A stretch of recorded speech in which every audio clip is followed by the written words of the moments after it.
الحمد لله رب العالمين والصلاة والسلام على سيد الأنبياء والمرسلين وعلى آله وأصحابه أجمعين، أما بعد، فقد قال الله تبارك وتعالى في القرآن المجيد والفرقان الحميد: أعوذ بالله من الشيطان الرجيم، بسم الله الرحمن الرحيم. يا أيها الذين آمنوا اتقوا الله حق تقاته ولا تموتن إلا وأنتم مسلمون. وقال في موضع آخر: ومن يرتد منكم عن دينه فيمت وهو كافر فأولئك حبطت أعمالهم في الدنيا والآخرة وأولئك أصحاب النار هم فيها خالدون. صدق الله العظيم وصدق رسوله النبي الكريم، ونحن على ذلك من الشاهدين والشاكرين.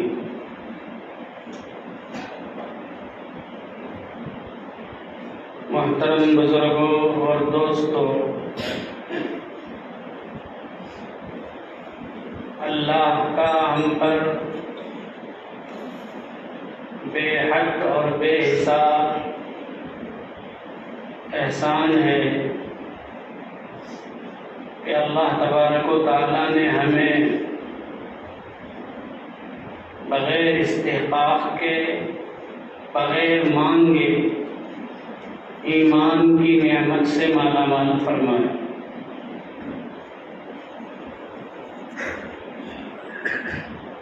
ایمان کی نعمت کہ نہ تو ہم مستحق تھے، نہ تو ہم نے اللہ سے ایمان کا سوال کیا تھا. اللہ نے ہمیں بغیر مانگے، بغیر استحقاق کے مسلمان گھرانے میں پیدا کر دیا.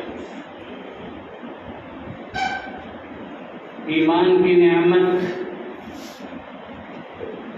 ایک شخص کے لیے پوری دنیا کی تمام نعمتوں میں سے سب سے بڑی نعمت ہے،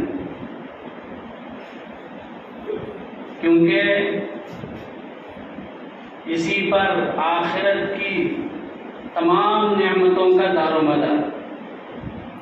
جو شخص ایمان کے ساتھ دنیا میں جیے گا، ایمان پر اس کا خاتمہ ہوگا، تو قبر میں بھی وہ عذاب سے محفوظ ہوگا اور آخرت میں بھی جہنم کے عذاب سے محفوظ ہوگا، جنت میں جانے کا مستحق ہوگا، اللہ کے دیدار کا مستحق ہوگا. اس کے برخلاف جو شخص ایمان کے بغیر دنیا سے جائے گا، نہ وہ قبر کے عذاب سے بچے گا، نہ آخرت کے عذاب سے بچے گا، نہ جنت میں داخل ہونے کا مستحق ہوگا. جنت میں داخلہ کیا، اس کے لیے جنت کی ہوا بھی حرام. تو ایمان اتنی بڑی نعمت جو اللہ نے ہمیں بغیر استحقاق کے عطا کر دیا.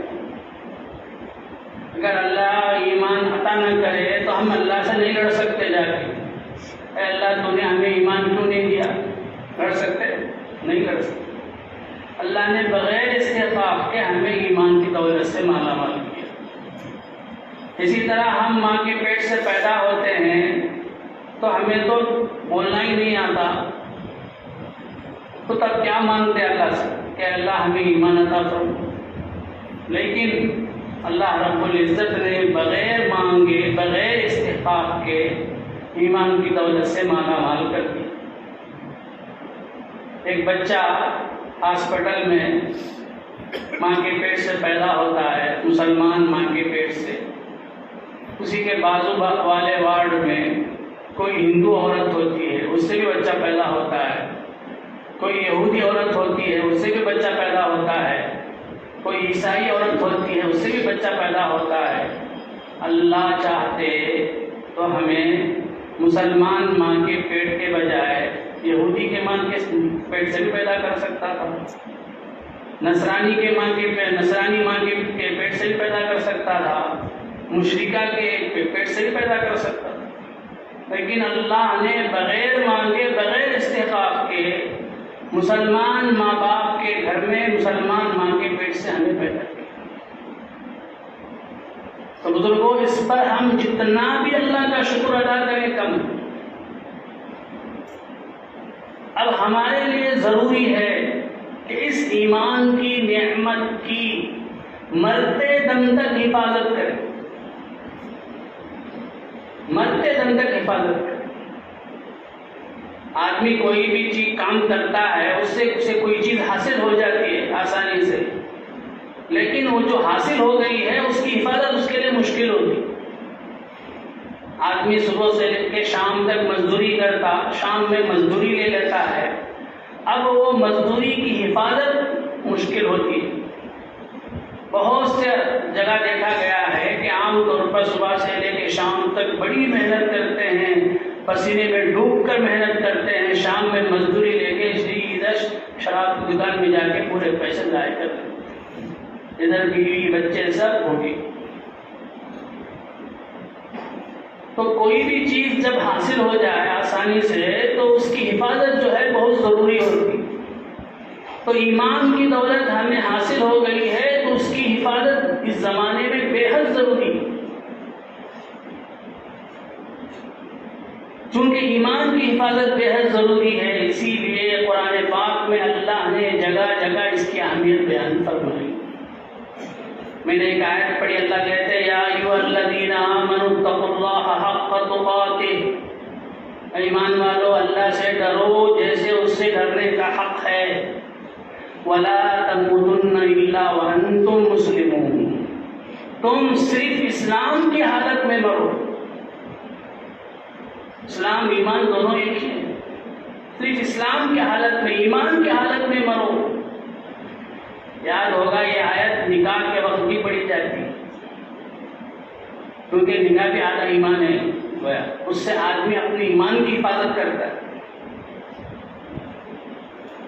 اور اسی طرح اللہ نے گزشتہ انبیاء کے بارے میں ذکر فرمایا وَوَصَّى بِهَا إِبْرَاهِيمُ بَنِيهِ وَيَعْقُوبُ يَا بَنِيَّ إِنَّ اللَّهَ اصْطَفَىٰ لَكُمُ الدِّينَ فَلَا تَمُوتُنَّ إِلَّا وَأَنتُم مُّسْلِمُونَ۔ حضرت ابراہیم علیہ السلام نے، حضرت یعقوب علیہ السلام نے اپنی اولاد کو جمع کر کے نصیحت فرمائی، ان اللہ اصطفیٰ لکم الدین، اے بچوں اللہ نے تمہارے لیے اس دین کو چن کر دیا ہے، اس دین کو منتخب کر کے دیا ہے، لہذا تم ایمان کی حالت میں، اسلام ہی کی حالت میں مرنا۔ حضرت ابراہیم علیہ السلام نے، حضرت یعقوب علیہ السلام اتنے بڑے نبی، ان کی ساری اولاد بھی انبیاء ہی ہوئی بعد میں چل کر، لیکن ان انبیاء کو اپنے اولاد کی ایمان کی فکر تھی، تو انہوں نے اس طرح سے نصیحت کی کہ تم ایمان ہی کی حالت میں مرو۔ لیکن بزرگوں اور دوستوں، جس زمانے میں ہم گزر رہے ہیں اس میں ایمان کی حفاظت بڑی مشکل ہے، کیونکہ وہ زمانہ ہے جس کے بارے میں نبی نے پیشین گوئی دی ہے۔ اللہ کے نبی نے 1400 سال پہلے ہی ہمیں بتلا دیا ایک زمانہ ایسا آئے گا کہ بادروا بالاعمال فتنا، فتنوں کا زمانہ آئے گا، اس سے پہلے ہی تم عمل کر لو۔ یصبح الرجل مؤمنا ویمسی کافرا، ایک آدمی صبح کو ایمان والا رہے گا، شام کو کافر ہو جائے گا۔ وَيُمْسِي مُؤْمِنًا وَيُصْبِحُ كَافِرًا، شام کو ایمان والا رہے گا، صبح کو کافر ہو جائے گا۔ يَبِيعُ الرَّجُلُ دِينَهُ بِعَرَضٍ مِّنَ الدُّنْيَا، انسان اپنا دین دنیا کی معمولی سی چیز کے لیے بیچ دے گا، اپنا دین بیچ دے گا۔ وہ دور آئے گا نہیں بلکہ آ گیا ہے، اسی دور سے ہم گزر رہے ہیں۔ بزرگوں اور دوستوں، ذرا کالج کے طلباء اور اسی طرح نوجوانوں میں جا کر دیکھیں کہ وہ لوگ کس طرح کے شکوک و شبہات میں مبتلا ہیں ایمان کے بارے میں، اسلام کے بارے میں، طرح طرح کے شکوک و شبہات، حتیٰ کہ اسکولوں میں بھی باقاعدہ محنتیں ہو رہی ہیں کہ کسی نہ کسی طرح ہم مسلمانوں کا ایمان ختم کر دیں، ہم سے ہمارا ایمان چھین لے، ہم ایمان کی حالت میں نہ مریں۔ اس کے لیے انتہائی درجے کی بین الاقوامی عالمی طور پر محنتیں ہو رہی ہیں۔ ایک مرتبہ ایک باپ ایسے ہی کسی بات پر کہا کہ سب کچھ کرنے والا دھرنے والا صرف ایک اللہ ہے، سب کچھ کرنے دھرنے والی ذات صرف ایک اللہ کی ذات ہے، اس طرح سے باپ نے کہا۔ تو اس پر اس کا بیٹا کہتا ہے، نو ڈیڈ، گاڈ از تھری، نہیں باپ ایک نہیں ہے، خدا تین ہے، خدا تین ہے۔ یہ کس کا عقیدہ ہے؟ عیسائیوں کا عقیدہ، خدا کیا ہے؟ تین۔ اسی طرح حضرت مولانا مفتی شعیب اللہ خان صاحب دامت برکاتہم واقعہ بیان کرتے ہیں، اس سے پہلے بھی میں بیان کر چکا ہوں کہ ان کی کوئی رشتے کی خاتون ان کے گھر میں اپنے بچوں کو تعلیم کے لیے لاتی تھی۔ ایک مرتبہ جب گھر کو آئی تو وہ روتی ہوئی آئی، تو حضرت کا شاید ان سے پردہ نہیں تھا، محرم تھی شاید، ان سے پوچھا حضرت نے کیا بات ہے، کیوں رو رہی ہے؟ تو خاتون نے کہا میں جب آ رہی تھی تو راستے میں اپنے دونوں بچوں کو لے کر آ رہی تھی، تو اچانک میں نے دیکھا کہ میرے دونوں بچے نہیں تھے، تو بہت ڈر گئی کہ میرے بچے کہاں ہیں۔ بعد میں نے تلاش کیا تو دیکھا کہ وہاں حضرت مریم کا ایک بت تھا، اس بت کے سامنے میرے دونوں بچے گھنگھر ٹیک کر کچھ اس سے اس طرح عیسائی یہ کرتے ہیں اسی طرح سے کچھ یہ کر رہے ہیں، عبادت کر پوجا کر۔ میں نے جا کے وہ دونوں بچوں کو ڈانٹا ڈپٹا مارا، تو دونوں بچوں نے جو کہا وہ جو ہے خون کے آنسو رونے کے برابر۔ دونوں بچوں نے کہا اماں جان ایک مرتبہ کرنے پر آپ اس طرح ہمیں مار رہی ہیں، ہم تو روزانہ اسکول میں کرتے ہیں، ہم تو ایسا کام روزانہ کرتے ہیں۔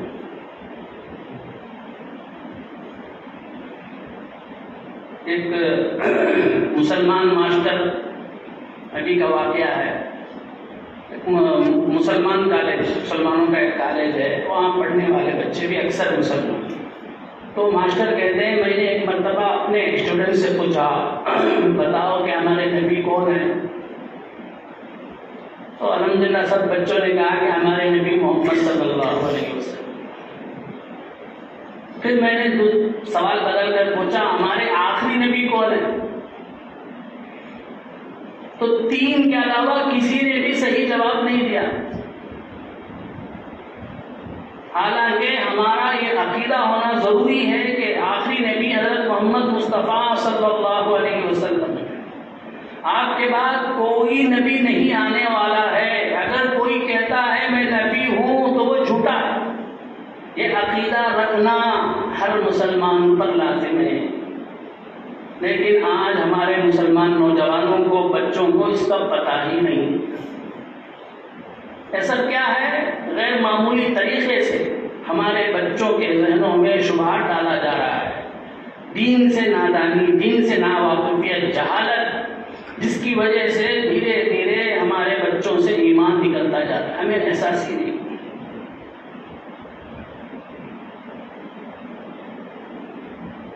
ہمیں بالکل احساس ہی نہیں۔ آج کل بہت سارے فتنے ہمارے حضرت مولانا محمد مبارک صاحب دامت برکاتہم یہاں نماز پڑھنے کے لیے آتے ہیں، اس سلسلے میں بڑی محنت کرتے ہیں، اللہ تعالیٰ حضرت کے سائے کو ہم پر قائم و دائم رکھے۔ بہت فکر کرتے ہیں، دیکھنے میں سیدھے سادے لگتے ہیں لیکن بڑی خدمت ہے حضرت کی، بہت فکر۔ حضرت کہتے ہیں کہ اس وقت تقریباً 15 فتنے ایسے ہیں جو ایمان ہی سے ہمیں نکال دینے والے ہیں۔ ان میں سب سے زیادہ مشہور فتنے 3 ہیں